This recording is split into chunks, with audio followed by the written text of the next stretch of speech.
ברוכים הבאים לפודקאסט של שפות-שלי, בית ספר לאנגלית ושפות נוספות. אני האריאל, אני נמצא כאן עם Josh as usual. How are you, Josh? I'm awesome, Ariel. How are you? I'm okay, good to see you on this Friday. Yeah. And we got a Rosh Hashanah Special that we're going to talk about because we are ahead of the Chagim, the festivals. This is a big festival in Israel and for Jews worldwide. Yeah. ליהודים מכל העולם, Rosh Hashanah, the New Year. The New Year. Why do we celebrate the New Year in September, which is a little bit weird but the New Year is usually in January. I think. Right, but Judaism goes according to the lunar calendar. Lunar זה בעצם מילה לירח. ירח. לפי לוחות זמנים של הירח בעצם. That's what we're going according to. The moon. The moon. So I want to wish you, Josh, שנה טובה ומתוקה. A sweet and happy New Year. Sweet and happy New Year. Yeah. Why do we say sweet? Because we eat honey. We dip an apple in the honey. But why? Because we want the year to be sweet. So we start off happy. So that's a nice simple explanation. אני אוהב את זה, זה הסבר מאוד פשוט. כן, אנחנו אוכלים תפוח עם דבש, כי זה מסמל מתיקות. כן. אבל אם אתה אומר למישהו שנה טובה, זה לא היה מספיק. להגיד לו גם מתוק, למה מתוק? I think it's just to be, extra, להיות כזה מוגזם באופן טוב. To be extra, אז ביהדות, in Judaism, יש הסבר לכל דבר, ואין שום מילים שהם אקסטרה. Unfortunately, I think maybe even the explanation is always extra. There's no extra here. It's extra. This religion is about being extra. Okay, אז ההסבר, בעצם, why we say שנה טובה ומתוקה, okay, why you have a good and sweet year is because things happen in your life during the year, which could be good things, could be bad things, but sometimes some things could be bad, like changing a relationship, losing a job, moving abroad, facing any sort of major difficulty could sometimes be interpreted as bad. Yeah. But when you look at the bigger picture long term, many instances in life, you've had bad instances, bad things happened, דברים רעים שקרו לך בעבר, אבל בעצם הם היו לטובה. In hindsight. Has it happened to you before? Absolutely. Have you had a bad event that in hindsight was a good event for you? So many that I cannot bring up here, but there's an expression in English that we have that says when one door closes, another opens. Okay, יפה right? מאוד. So מתי שדלת נסגר, יש תמיד דלת אחר שנפתח. יפה מאוד, אוקיי. אז היהדות בעצם acknowledges that, and what it says is that you wish someone a happy new year, but also a sweet one, because sweet you can interpret it immediately as good. Yeah. Okay, something is sweet immediately, you want more and it's good for you. So what we're trying to wish someone is basically not to have any sort of things happen to you in the year, which you'll interpret as immediately bad. Yeah. אוקיי, אז בעצם לאחל למישהו שנה טובה ומתוקה, זה בעצם לאחל לו דברים שהוא יכול להבין, שהוא יכול לפרש אותם כטובים ישר. And not experience קושי למען הטוב. To take things in stride. Exactly. To take things in, basically to wish someone a sweet year is saying that only good things that things are happy to you, but you should interpret them as good immediately. And not have any sort of suffering, which may be good for you long term. Yeah. Try to avoid that, right? People don't like going through suffering, but sometimes it's a necessary part of life. Well, sometimes the suffering itself, results in something. Results in something better. Yes, results in something better. Sometimes it's during that suffering that you learn something new. That you build and you learn, of course. Periods of generally happy and good moments don't really build character, do they? Yeah. They don't, right? Well, I mean, sometimes. Different types of character.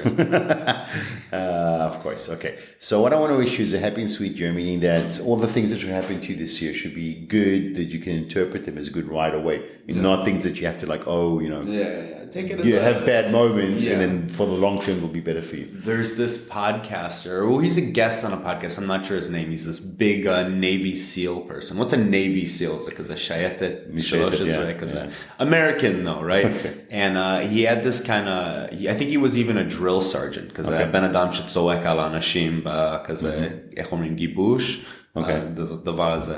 באימונים. Yeah, באימונים, right? He was one of those tough guys. And he said that his outlook on things is whenever something bad happens, he says to himself, good. right? Wow. Like it's an extra challenge or something, right? It's an extra challenge, you know? And I try to say it to myself sometimes too, and then I'm just like, this doesn't work for me. I shouldn't look at all things as good. I should probably fix this. I shouldn't listen to everything they tell me in every podcast. Yeah, exactly. Okay, but there's a famous idiom for what you're saying in English. It says, when the going gets rough, the tough gets going. When the going gets rough. When the going gets rough, the tough gets going. Okay. מה זה אומר? I have no idea. זה אומר, כשמצב נהיה קשה, when the going gets rough, the tough, האנשים שהם חזקי אופי, הם בעצם נכנסים לפעולה. They get going. They get going. They actually do something to change the situation or try to get out of the situation or try to build from that situation. Yeah. That's basically that. Now, let's move on to some customs that we're doing on Rosh Hashanah. Yeah. Can you share with me some stuff that you feel that you like doing on Rosh Hashanah? From the Midwest, I think, Like in the Midwest. What do you guys do in the Midwest? What I can think of for the most part, in the Midwest, it's very much something... Midwest זה בעצם אמצע מערב. Yeah, של ארצות הברית. של ארצות הברית, okay. It basically, it's actually more of a feeling, you can kind of, the new year for us, the Jewish New Year is something that I associate with the leaves changing, העלים משתנים. מזג האוויר, העונה, אתה מתכוון? Getting colder, right? Okay. The leaves changing though, the leaves changing color, right? And so it's something that I think I've always associated with maybe the fall and actually this kind of sadness, not depression, but melancholy. Because melancholy is כזה עצוב, אבל עציבות באופן לא כזה חזק, אבל כזה, it's a hard feeling to explain. So here, it's a little bit melancholy is like a סוג של עצב, type of sadness. Yeah, it's a type of sadness.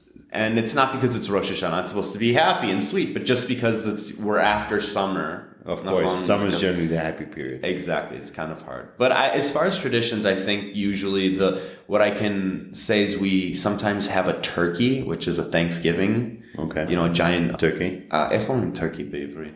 הודו. Yeah, a giant one, right? And the whole thing is cooked, and nice. that's it. I think we have like an American style. I mean, we have the typical Ashkenazi food as well. Okay, nice. Which is what? Like gefilte fish? Gefilte fish. Knedlach. No, not we don't go that hard. But we You're saying it's too hard. You're saying it's too intense for you guys. Knedlach is too hard. We do have matzo ball soup. Okay, nice. And matzo ball soup, and I'm trying to think of what else. There's always the fish head. Yeah. That's something that everyone has. Oh, yeah, fish head's important. That symbolizes the new year. However, I was a weird kid, so I would want to eat. Like, fish head, the eyes? Eat the eyes, yeah. No.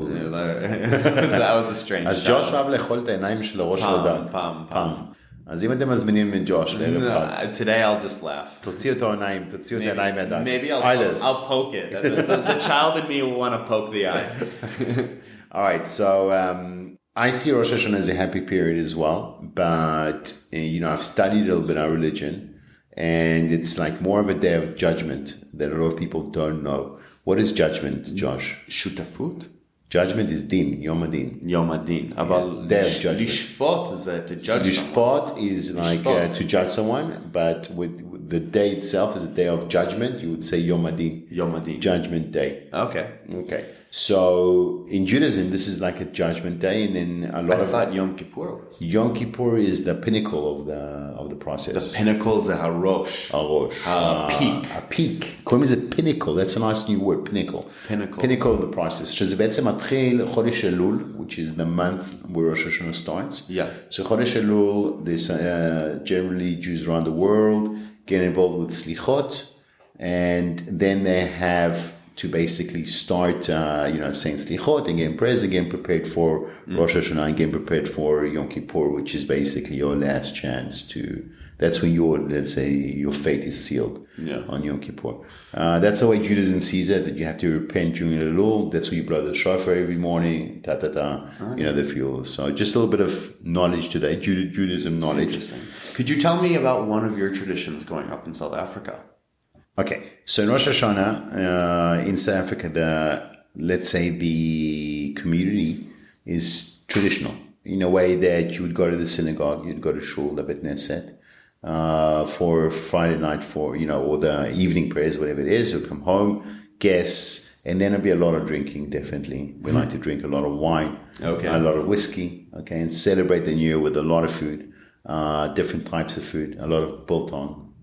Biltong, jerky. Biltong would be on the table always. Beef jerky. A beef jerky, but a lot of different types of foods. Generally a mix of Ashkenazi and maybe a little bit of Mizrahi food as well. Okay.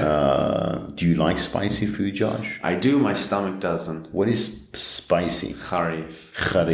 Like our podcast. Spicy kharif. Okay, so you enjoy spicy? Yeah. Yeah, but your stomach? Doesn't. Okay. And basically we dip apple in honey to make sure it symbolizes sweet year. The head of the fish would be on the table.